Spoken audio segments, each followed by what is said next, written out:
I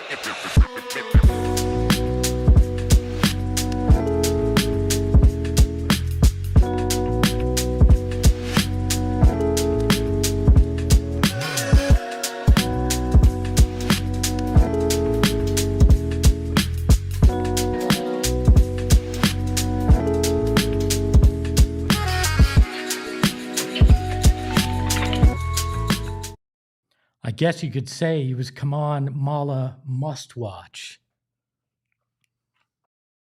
Get that stuff out of here. It's Southwest Bias. Welcome into another edition of Southwest Bias, brought to you by our friends at Gila River Resorts and Casino. You do you at Gila River Resorts and Casinos. And we are live from Studio K. Got the point right there. Brought to you by our friends at Circle K. Become a member of the Inner Circle today by downloading that Circle K app for free. We've asked all offseason, who are the Phoenix Suns? Who can they be? What is culture? Does it matter in the whole scheme of things? We've gotten a feel for what culture is here in Phoenix over the preseason. And yeah, there'll be ups and downs, but I think we know at the heart of it who the Phoenix Suns are finally. And in Game 4, they showed it. Starters didn't play. Bench guys didn't play. Pretty much the top 10 in your rotation did not go out there. And you still saw the same effort, heart, and hustle as they were playing Luka, Austin Reeves, DeAndre Ayton. It was a lot of the Lakers starters well into that third quarter. The mindset appears to be the same regardless of who is out there on the court, and that is a sign of building true culture. It is a sign of, yeah, I'm going to say it, alignment, and a sign of just how the coaching staff is being received by these players. And Jordan Ott talked about it after the game last night, about their mentality and how they come together. Just our group is not going to make an excuse. Just go out and compete and see what happens. I think it was both parts, like the guys that were in uniform and the guys that weren't in uniforms showed we do have this thing coming together as one. And, the joy and the spirit of competing, it doesn't matter where it is. That's what we got to find. We did that tonight. The joy and spirit of competing, being ready regardless of what's going on. That is the identity of the Phoenix Suns. That is what you're going to be able to expect night to night, win, loss, regardless of what's thrown at this team. That is the standard that they are going to be held to. And it also sounds a hell of a lot like this isn't last year's team. This is a team that on the bench, they're going to support those guys. And we've seen it all preseason. Reactions, up and applauding, getting out there when the timeout's called, helping guys up. All these things that we heard that they were going to do, they fulfilled through 4 preseason games. And yeah, it's just preseason, but we all know how easy it is to be disengaged in a preseason, to not really care all that much about what's going on because the rules are made up and the points don't matter. Like that's how it is in preseason for most teams. But this team was locked in, was all business, was committed to showing who they are, because I believe Jordan Ott has made it very clear that every night you have to do that. That your play and your spot on this team will be predicated by said effort. And I don't think it's just Jordan Ott. I can't imagine that I'd want Dylan Brooks or Devin Booker getting on my case if I was not bringing that. Again, we don't know how many wins it'll translate to, but I can tell you it's going to be a lot better for the fan base and their mentals, because you're going to watch a team that is putting forth ultimate effort.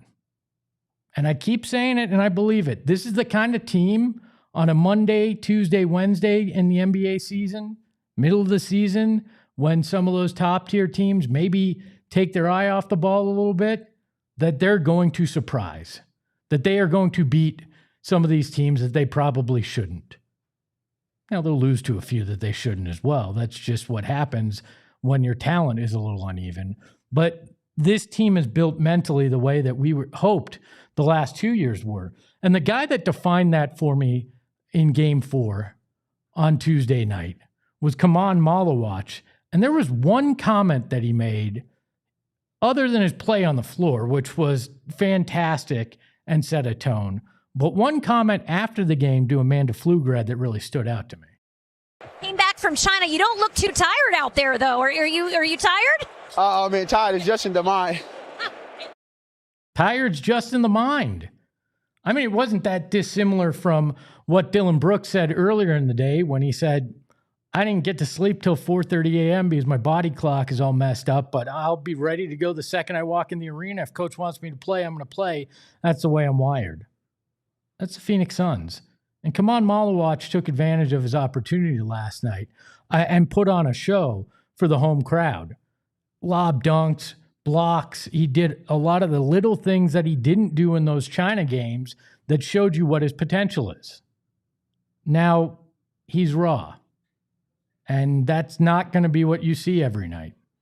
And he's probably going to have varying degrees of minutes throughout the regular season. But you got a preview of it, and you saw a guy that didn't let those first few performances get him down. He bounced back despite a 14-hour flight home and a game that essentially was like, I think it was a day max that they had been back before they played. But Jordan Ott talked about not just Khaman, but the entire team and how that plays out throughout a full season. Game of basketball, it's not, your progress is not always linear. You know, you're going to have some bumps along the way. He had a short dip, and then his next opportunity he had, he did everything he could do to put himself in the position to succeed. And he's going to have another dip. And, you know, we want to provide this environment, us as staff members and his teammates, to when that dip happens to come back in and work. And yesterday he worked. Today, this morning he worked. And tonight, you know, he saw some success because of his work.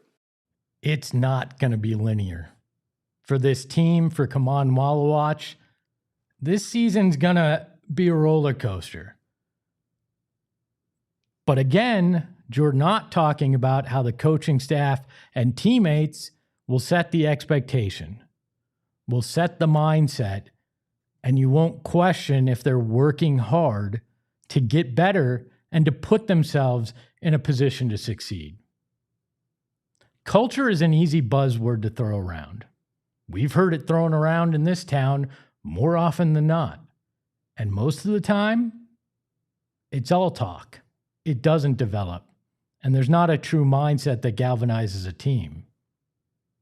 It's training camp, 4 preseason games, but it sure looks like Jordan Ott, Brian Gregory, and this Phoenix Suns team has developed a culture and a mindset, but it's going to be put to the test when games start for real next Wednesday.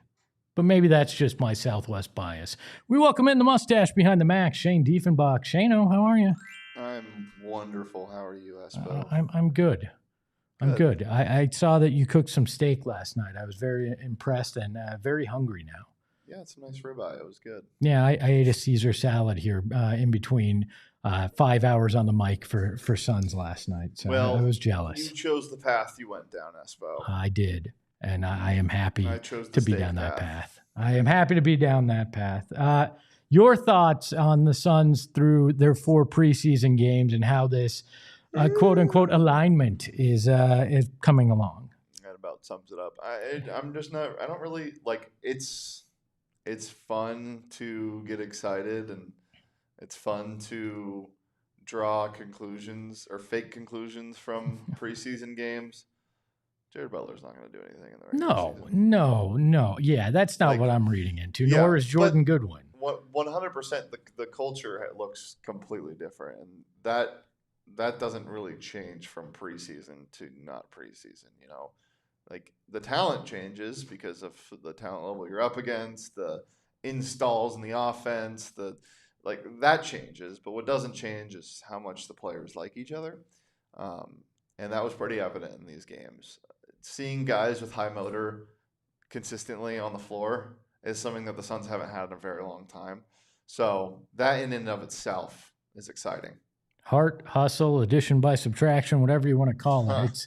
It's visually different, and that I think again is probably the most encouraging. And I think what you can take away, in particular from Game 4 on Tuesday night, is that Khaman Maluach has the talent and the inherent talent to go out there and actually play extremely well. And once he finds that consistency and once he grows a little bit in this game, he will. Oh, and he punked DeAndre Ayton's ass for the second time in as many preseason games against him, which was fun to watch. Yeah, it's so funny because if Maluach has, we all think that it's going to be a pretty raw couple first weeks of the NBA season for his career. Maybe first few months. Yeah, maybe first year. But if he progresses faster than everybody thinks, the center position might be the best on this team in terms of pieces and depth, which is something that hasn't happened ever on the Suns. So that's exciting. And obviously you can look at the shooting guard position and say that Book and Jalen Green and Royce and whatever are all shooting guards, but that we don't know what position anybody plays anymore. So, well, if Khaman develops sooner than expected, like you're saying, it also opens up a world of possibilities for potential trades to recoup some assets too. I think my favorite part of last night though was Kobe Bryant ISO balling on Bronny James. 2 of 14. Yeah, no, it was horrible. That's not what I'm paying attention to. I know. I'm paying attention to the 2 makes he had. He schooled him a few times over Bronny. Like I said, Ayton got made to look a fool a few times. It was fun. One debate that came up, Shane, last night on the post-game show, and Kev, one of our listeners on the show, pitched the idea of calling Khaman Maluach the Watchtower instead of Man-Man. I honestly hate Man-Man. I do too. Nickname. It's horrible. I think I like the Watchtower. The Watchtower goes crazy. Yep. I think that's what we're going with. Because then we can just it can be one of those when you give a dog a nickname and then it starts developing into a bunch of different things and he was this, and then now all of a sudden it's just gibberish. We can just change it a bunch of times. He can be the Watchtower, and then he can be Sentry or something like that's awesome. I'm such a fan of the Watchtower. Yeah, and it goes along with the Hendrix song, which is pretty badass. I'm all in on the Watchtower. Let's get the rights to it. Yeah, we'll try. I'll just sing a really bad version of it, and we'll use that. We'll never get hit for a strike with it. A couple other updates that I want to talk about that came up yesterday. Jalen Green announced before the game that he re-aggravated his hamstring while they were in China. He aggravated it. Or aggravate. I mean, I guess, you can't re-aggravate something. I mean, Espo, again, just trying to make you 1% better every day. Shane, you just re-aggravated me right there. But I agree. He aggravated it again. And no, stop it. He just aggravated it. He aggravated his hamstring. They said he'll be reevaluated in 10 days. I said this yesterday, but that is coach speak for don't ask me about him. I'll tell you when there's news. There is no reason to look at this and panic. There were people that broke glass and got the panic button out and were freaking out. It's all right. I get it. We have PTSD. The Bradley Beal experience left us all hurt, left us all scared, left us all worried. This is not a big deal. They are taking precautions. I think we will see him very soon. And I know it's disappointing that you won't see him on night 1, probably not night 2. But the plan and the hope is that you see him for the long run this season and not rushing him back so you get that instant gratification and then you have to deal with something that's a long term. So be a little bit of a pleasure delayer. It's all right. Wait a little bit, and I think you're going to be rewarded with it because you don't want to see a hamstring injury stay around. Some other lots of injury news right now, but some of it good. Like Walter Nolan has been lifted. His practice window opens for being back from PUP for the Cardinals. So the rookie defensive lineman is starting to practice with the team. I doubt he plays on Sunday. We'll find out more, though. But that is encouraging as they have the bye week next week, and then they go to Dallas. I think you'll see him at the very least. Then some good news for the ASU Sun Devils as well. Sam Levitt is practicing. I don't know if that means he'll play. It's weird they're not allowing video and only photos. Well, of there's him. no tape on his ankle, so Yeah. I would be shocked if it progresses to a point where he doesn't play again. Is it weird that they're not allowing video though? I mean, no, because you don't want anybody to see what his limitations are, if any. So no. Fair. I think that the photos were funny yesterday. That everybody's like, it's clips, it's still images from the Zapruder film to try to figure out things. As well. And then Cardinals closed practice today. The media is not out there. It is a closed walk or whatever they're referring to it. And to me, that screams, hey, Kyler isn't practicing and we're not going to tell you anything until we're required to by the NFL. So that is your injury updates from the hospital ward that is Arizona sports. By the way, sciatica jokes from Mr. Ruby and Buddha the Schizo and Deborah, some of our favorite bias in the chat. That is no joke. I got a case of it while I was on vacation last week and could not move. So, yeah, I know everybody's joking that LeBron has a pain in the ass and that's why he's not playing. That pain in the ass is probably going to turn into DeAndre Ayton in his play. But there's nothing to laugh about when it comes to sciatica. Something to laugh about, though. I saw this headline. Right. Yesterday, actually this morning. Shane, do we have that? Can we show the people the headline? New Jersey police searching for thousands of cases of stolen Haribo gummy bears worth $50,000. What elementary school kids are they looking for in this? What adult winds up like, I imagine they had to steal a truck to do this or hold up a truck to steal $50,000 worth of gummy bears. Why in the world are you stealing gummy bears? I don't get that. It caught me off guard. I thought it was hilarious. It is a very New Jersey story, a knock on wood. Maybe it was the mob. I don't know. Maybe the mob has a sweet tooth and they just said it's easier to say this stuff fell off a truck than go buy it at my local Circle K. Maybe that's what's going on. But that's about 10,000 pounds, by the way. I just did the math on wholesale. 10,000 pounds of gummy bears at 50,000. Why are you stealing 10,000 pounds of gummy bears? I need to know the children that decided to pull this heist off.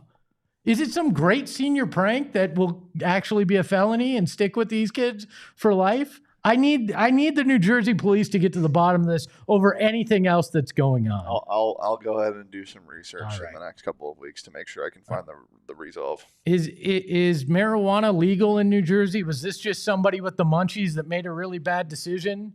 We will find out, and we will update you on this story as we go along. On the other side of the break, ALLCITY NBA analyst and man of the people, Tim Cato, stops by. We're going to talk some NBA, some Suns, and a lot more right after this. My friends at Circle K missed me yesterday, but I got a chance to stop there this morning, and I got my coffee, and I needed it. I know Khaman Maluach says tired's in the mind, but caffeine needs to be in my bloodstream for me not to be tired. And I got a large coffee out there. But I got to tell you, I wasn't a big coffee guy, but Circle K converted me because because I'm a member of the Inner Circle, got a large coffee for $1.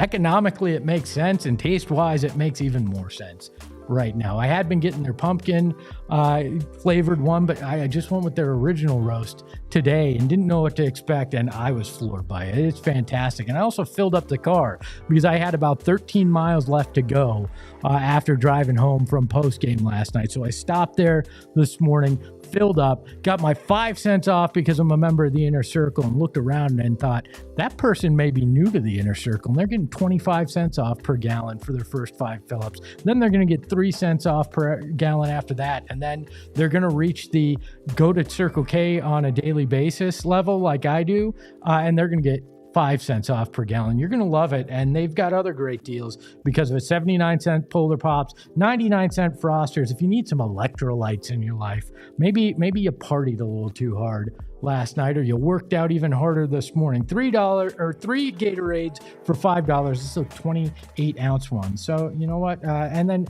visit once, you're going to save 10 cents per gallon right, on a minimum of a $5 purchase. So get excited about it. Join the Inner Circle for free by downloading the Circle K app today. Terms and conditions apply. Participating locations, visit CircleK.com for details. Chicken and Pickle this Sunday. It's going to be a tailgate for the Cardinals game. Come on out there. Chicken and Pickle out at Westgate in Glendale. If you're a pickleball fan, it's unbelievable. If you're a fan of good food and good times and even better drinks, they've got you covered out there at Chicken and Pickle as well. And the weather is going to be beautiful. You're going to want to be out there to enjoy it because Chicken and Pickle offers indoor and outdoor pickleball courts, delicious food, Sunday brunch, yard games, a full bar with seasonal cocktails, and so much more. So it's family friendly and fun awaits. Visit chickenandpickle.com to plan your visit today. I threatened it before the break. It's Tim Cato, NBA analyst for All City. Tim, how are you, my friend?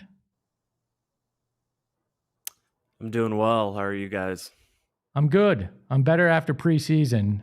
Did you change your mind on the Suns at all after their beautiful preseason that showed effort and destroyed the Lakers twice? Yeah, I think they're winning the chip. Really at this point, the conversation is like, who's the runner-up? Who's gonna come out of the East? Who's gonna be the Western Conference? Second place. Man, no, this is they're going to the moon and beyond. Oh, okay, I gotta hold your feet to the fire a little bit here with it because you have a new article out. It's your predictions for the season, and you're giving me a hard time about the Phoenix Suns. But your final prediction in there, and I won't give away many of the others, but this one stood out. You said Philly's going to win the championship, and you're giving me a hard time about being a little excited about my Phoenix Suns potentially winning 38 games. You are a bold, bold man, my friend. All right. And in fairness, the article is 31 increasingly strong predictions, and that is the very final prediction. It's the let's get crazy category. In that category, I have a few that I think are a little bit more reasonable, but I've got Golden State as the third best team in the West. A little crazy, a little bit out there, but I'm actually very Golden State pilled right now.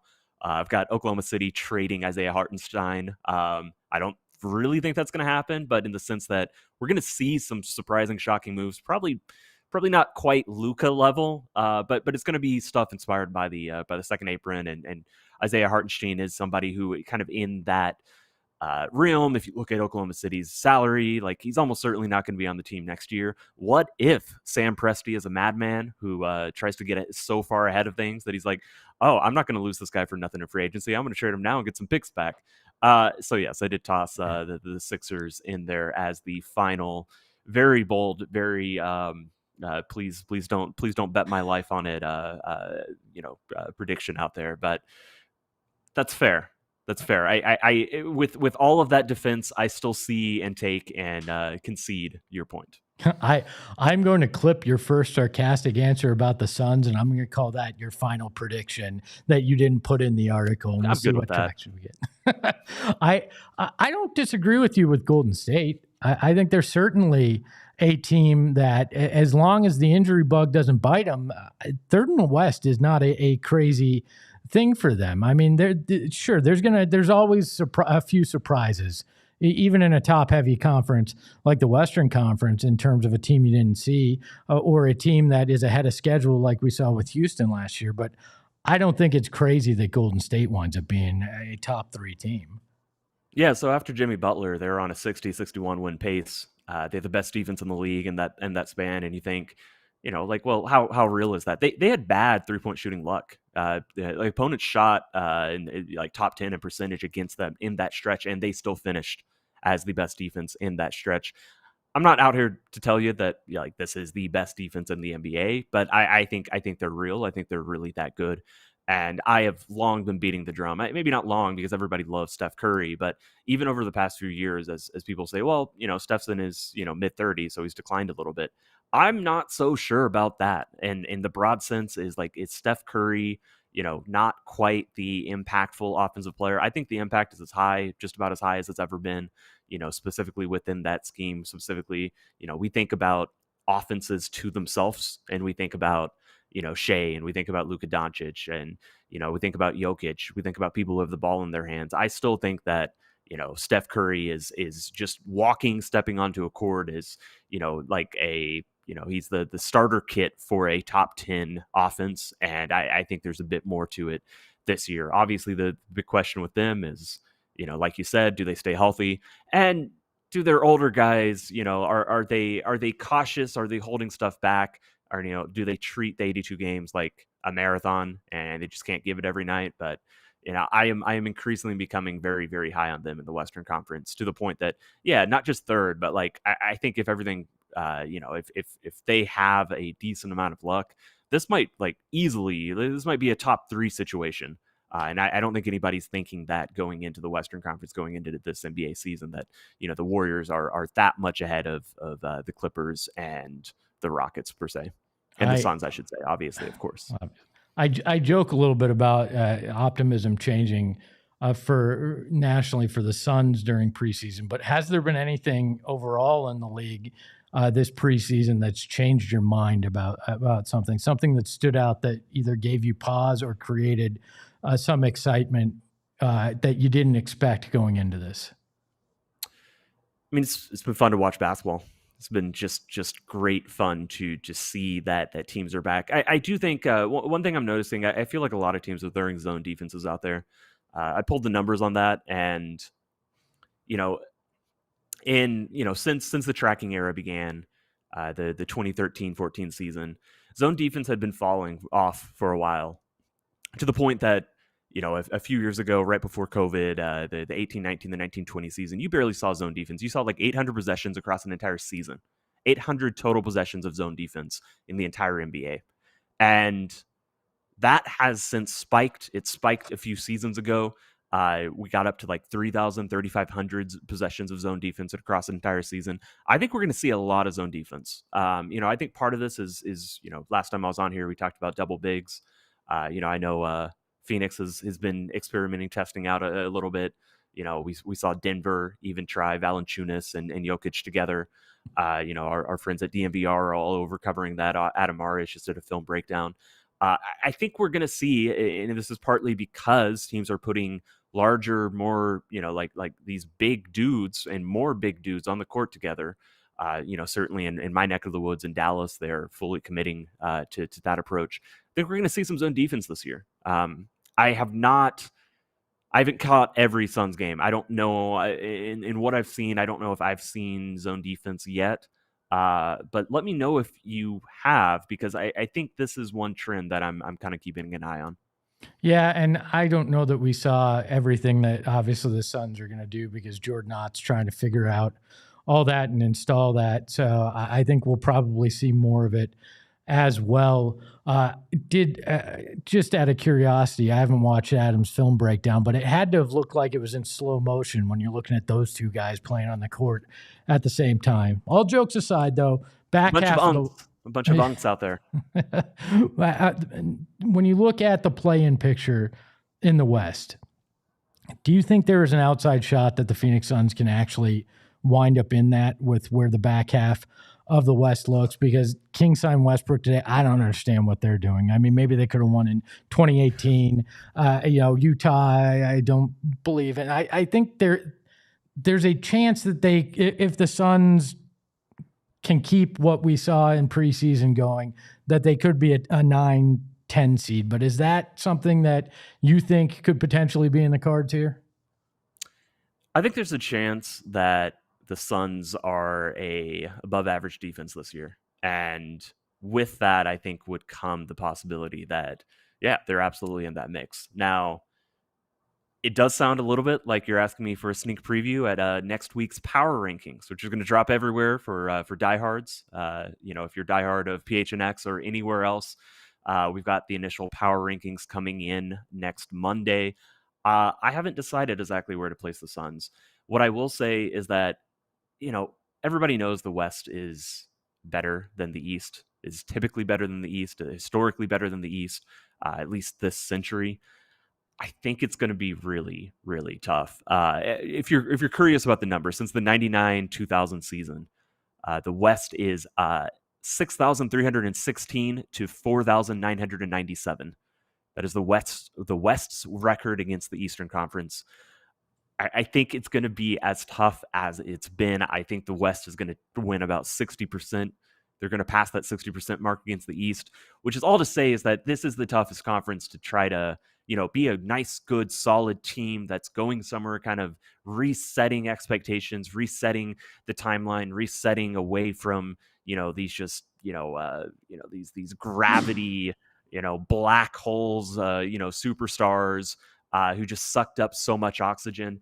I think in the Eastern Conference it'd be a little bit easier to say it, but yeah, I'm not ruling it out just yet. But I still have not decided exactly where I'm putting them in the grand scheme of the Western Conference.